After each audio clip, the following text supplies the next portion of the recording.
So step number one in the paint application, remember the drawing, we started with the stuff first and worked our way back. Now we're going to come back forward again. The furthest thing away is the sky. And so we're going to paint the sky first. I better snatch up some watercolors. That'd be a good thing. Probably going to need a brush too. Oh, that looks like a good brush right there. I think I'm going to use that one. Now I'm going to put some water into the blue, and let's put some into the purple as well, and just because, we'll put some in the yellow. But that should pretty much do us. We want on this painting the sky to be the complementary color of the pillars, because that will kind of help us out. Complementary colors are those that are opposite each other on the color wheel, and they have a tendency to intensify each other. So if we make a blue sky, it will intensify the orange of the pillars because they're complementary colors on that. If we make the cliffs in the background kind of a purplish brown, it will intensify the yellow parts of the pillars as well. And so that's kind of a little bit of a strategy where we have here. Our color scheme is a complementary color scheme. I'm going to do this. Hopefully this doesn't like totally mess with your mind, right?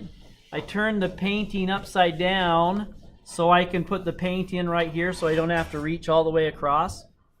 It might take a little bit of a strange thought process to do that, but we can do it. I have confidence in you guys. Okay, so first step, as always, it seems that the first step of the painting is going to be some sort of a wet into wet thing where you're putting just some water down, and I'm putting water in the sky. I'm not going up to the pencil line though. I wanted to stay away from that because I wanted that to be more exact. So we're just adding a bunch of water in here. If it's taped down, it won't curl. That's a great thing. So now that I have that, I'm going to get a little bit of blue. And so you can kind of see I got blue. And so I'm going to use the tip of my brush to kind of establish where the puddle is. Let's get another dab of blue so you can see it a little bit better. Here we go. So the tip of the brush goes right up to the line that I drew. If there's the pointy corner, I can use the tip of the brush. Like that. Also, this is a fairly light coat. Let's get some more blue in there so you can see what's going on.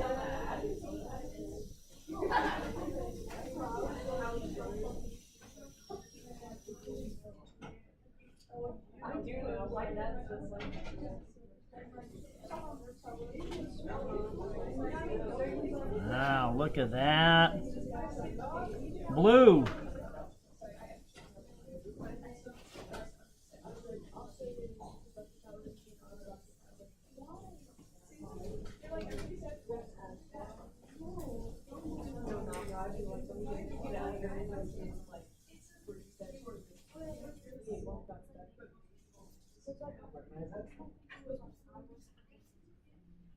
The tip of the brush is a useful tool for painting.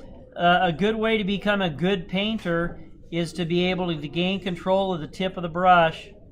Just the pointy part is what's going to touch that pencil line, and you'll notice you'll have pretty much control over what's going on.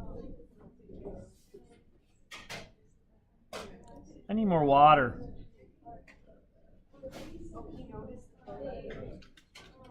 Notice I'm just redrawing right around the pencil mark.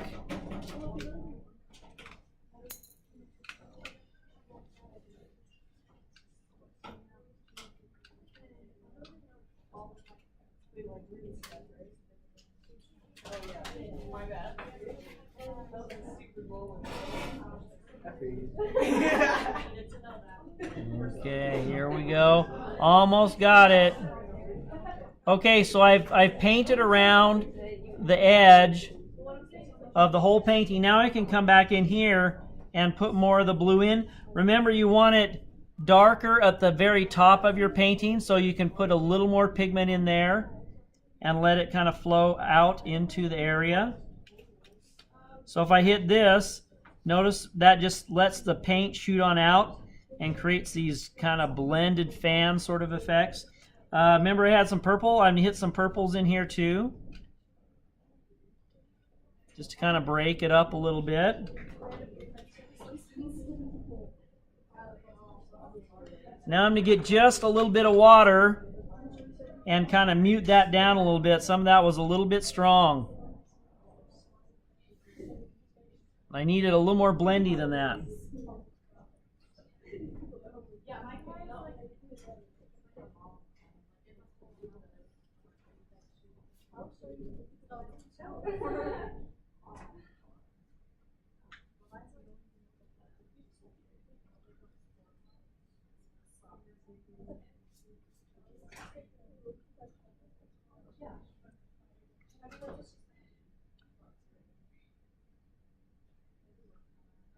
Okay, I wanted a darker blue.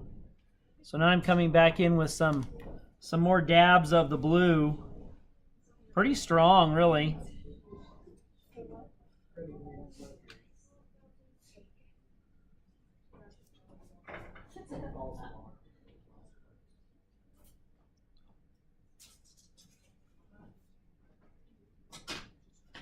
And just kind of dabbing it in here and letting the water diffuse it out. I'm going to take this and I'm just going to let it rotate a little bit. Don't want the streaks to go too far down the side. Suck out some of this extra right here. Now if you want your sky to be a little bit more blended, you can take and you can rotate this down a little bit. You can rotate it back, rotate it down, and that'll help the pigment blend back and forth. If you want it a little bit more moving and shaking, then we kind of leave it as it is. Okay, so that was the sky portion. I'm gonna, hold on there. I got a little part right there that's trying to dry without any pigment in it. And so I'm going to come back and get that.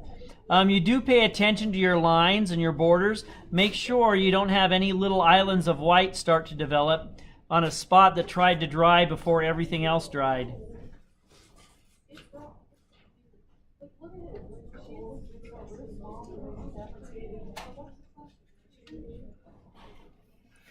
Okay, let's turn this right side upside. Oh, I got you. I see.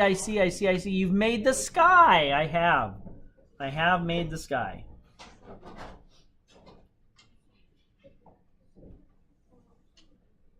Needed to be a little darker in the corner over here.